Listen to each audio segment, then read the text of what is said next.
Hello friends, आज की इस वीडियो में हम चलेंगे नेक्स्ट टॉपिक की ओर। मेरा टॉपिक चल रहा था इंडियन सिविलाइजेशन एंड कल्चर, जो कि महात्मा गांधी के द्वारा लिखा गया है। 8 पैराग्राफ तक मैंने इनसे पिछले वीडियो में डिस्कस कर दिया है।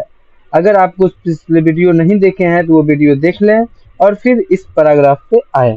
चलिए हम लोग चलते हैं। कहते हैं महात्मा गांधी कि the Indian civilization as described by me has been has been so described by its votaries।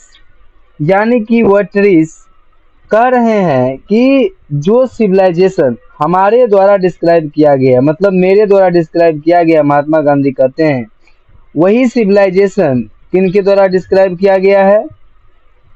तो हमारे जो देश पर निष्ठा रखे हुए लोग, विश्वास कर रहे हैं हमारे देश पर लोग, जिसको वेटेरियस कहते हैं।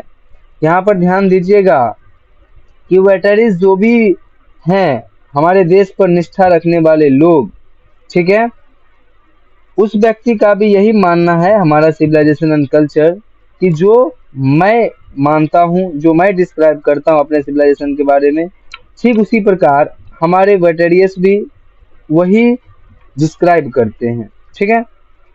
In no part of the world and under no civilization have all men attained perfection। यहाँ पर महात्मा गांधी कहते हैं कि no part of the world and under no civilization have all men attained perfection। यानी कि विश्व के किसी भी भूभाग और किसी भी सभ्यता के अंतर्गत संपूर्ण मानव समाज ने पूर्णता प्राप्त नहीं की है।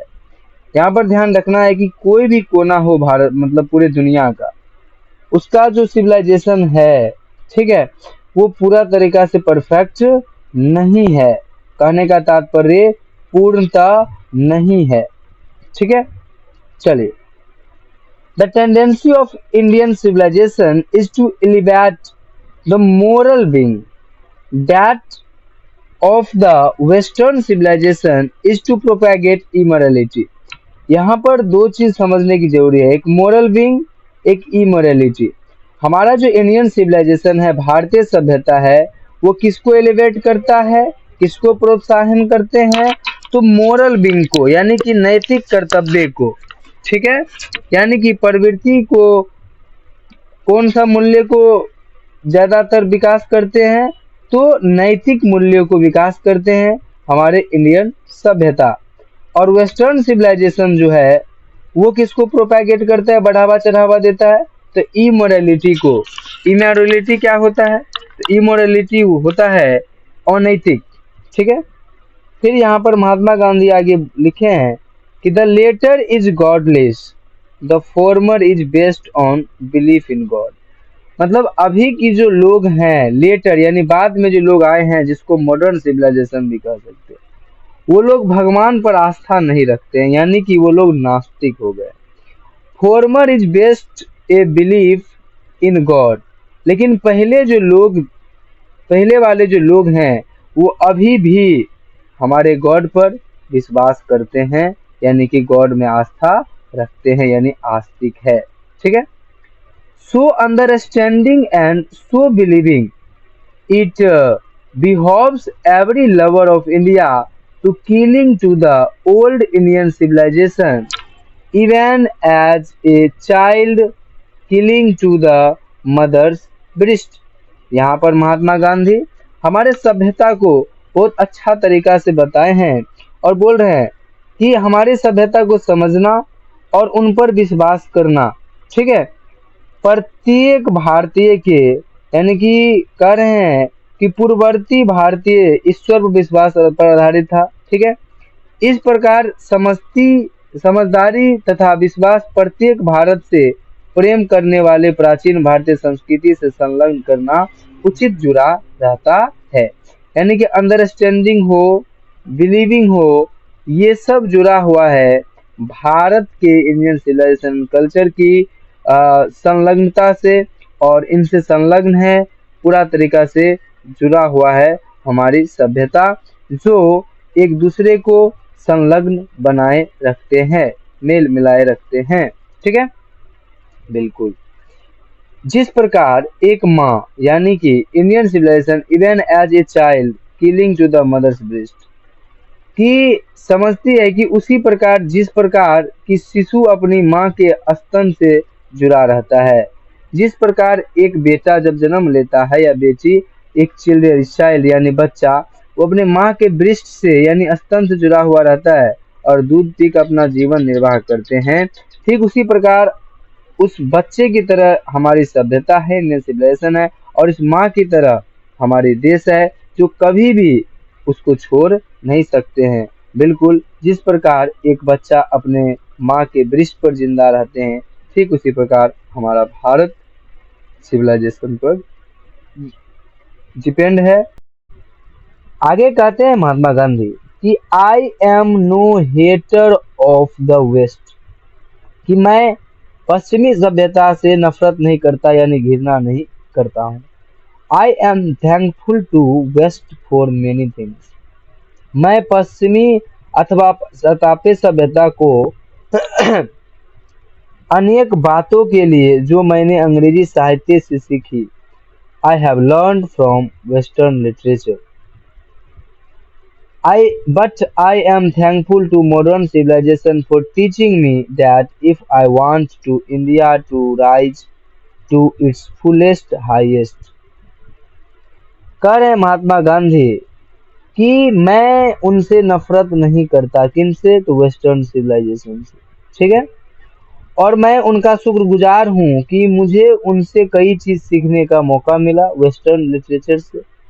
लेकिन I am thankful to modern civilization, मैं मॉडर्न सिविलाइजेशन को धन्यवाद करता हूँ जो मुझे सिखाया, for teaching me that if I want India to rise, अगर हमें इंडिया को राइज करना है, उत्थान करना है, बढ़ाना है, प्रगति अगर करें हम लोग, हमारे इंडिया जो प्रगति करे, I must tell my countrymen frankly that, कि मैं अपने देशवासियों से स्पष्ट शब्दों में कह सकता हूँ कि after years and years of experience, the modern civilization, I have learned one lesson from it, and that is we must shun it at all costs। यहाँ पर महात्मा गांधी कहते हैं कि मैं कह सकता हूँ कि अनेक वर्षों के आधुनिक सभ्यता के अनुभव के बाद मैंने या हमने उससे केवल एक पाठ याद किया है, मतलब सीखा है। कहने का तात्पर्य I have learn one lesson, मैंने एक पाठ सीखा है, किनसे, तो वेस्टर्न सिविलाइजेशन, जो मुझे विदेशी सभ्यता के बारे में बताए, इंग्लिश सभ्यता के बारे में बताए, वेस्टर्न के बारे में बताए। अगर हमारे इंडिया को आगे बढ़ाना है तो हमें उस बातों को ध्यान रखना है कि वो जो सिविलाइजेशन है वो कैसा है और हमारा सिविलाइजेशन कैसा है।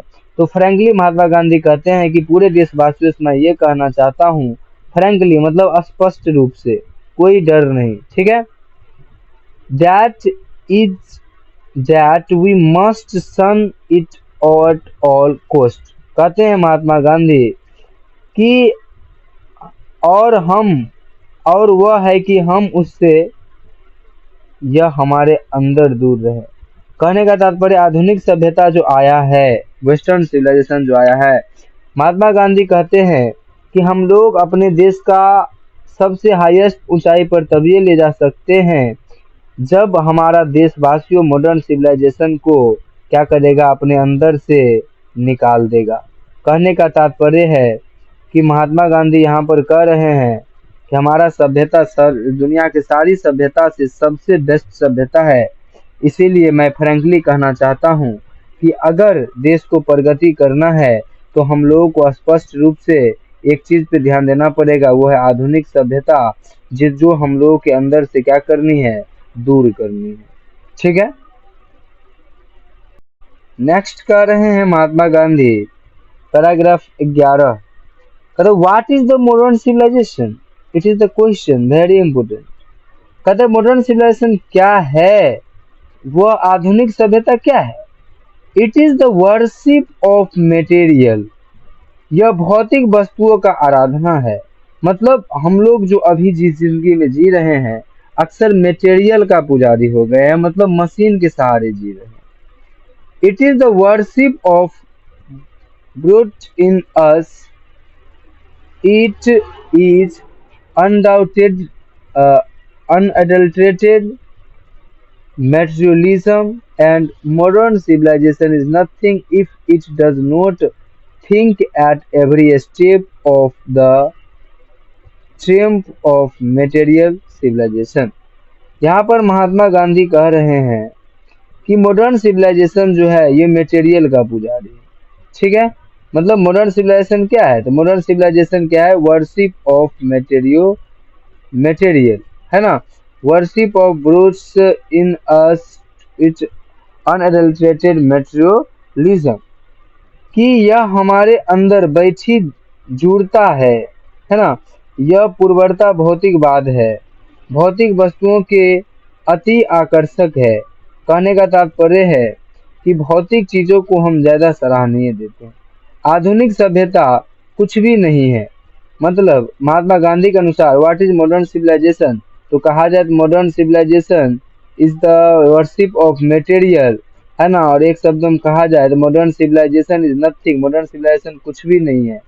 If it does not think at every step, अगर उसका कुछ भी मानव नहीं है, महत्व नहीं है। कहने का तात्पर्य है कि उनका कोई भी चीज महत्व नहीं है वेस्टर्न सिविलाइजेशन का, लेकिन हमारे सभ्यता का हर एक चीज इम्पोर्टेंट होता है ना। Of the triumph of material civilization, यदि वह प्रत्येक स्तर पर भौतिक सभ्यता पर शानदार विजय प्राप्त नहीं करती है ना, तो हम लोगों के देश के ऊपर संकट आ सकता है। इसीलिए हम लोगों को मटेरियल का पुजारी नहीं बनना चाहिए, है ना। हम लोगों को अपनी हाथ को, है ना, अपनी पाँव को चला करके काम करनी चाहिए। ठीक है, यस, क्योंकि वही काम करना चाहिए जिसमें आपका हाथ और पाँव दोनों काम करे।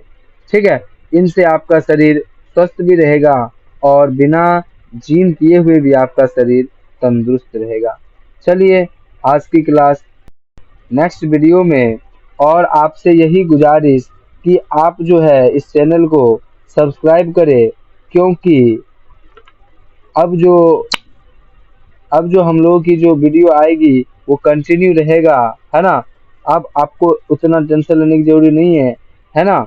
ये करने के बाद हम लोग ऑब्जेक्टिव भी करेंगे, ताकि अगला जो हम क्लास दें उसका नोटिफिकेशन आपके पास पहले पहुंचे। इसके लिए सब्सक्राइब कीजिए, साथ साथ ज़्यादा से ज़्यादा शेयर कीजिए और लाइक भी कीजिए, है ना, ताकि सभी बच्चे को लाभ मिल सके, है ना। सभी बच्चे को लाभ दीजिए। और अब की बार एक ही नारा है कि अब की बार हमने एक नारा दिया है, आपको भी याद रखना है। अब की बार यानी कि 22 में 2022 में 90 पार, ठीक है, यानी कि 90 क्रॉस करना है इंग्लिश में। ठीक है, तो आप लोग इस पर फोकस कीजिए, ध्यान दीजिए। चलिए, बहुत बहुत शुक्रिया आपको इस वीडियो को देखने के लिए। Thank you. मुस्कुराते रहिए।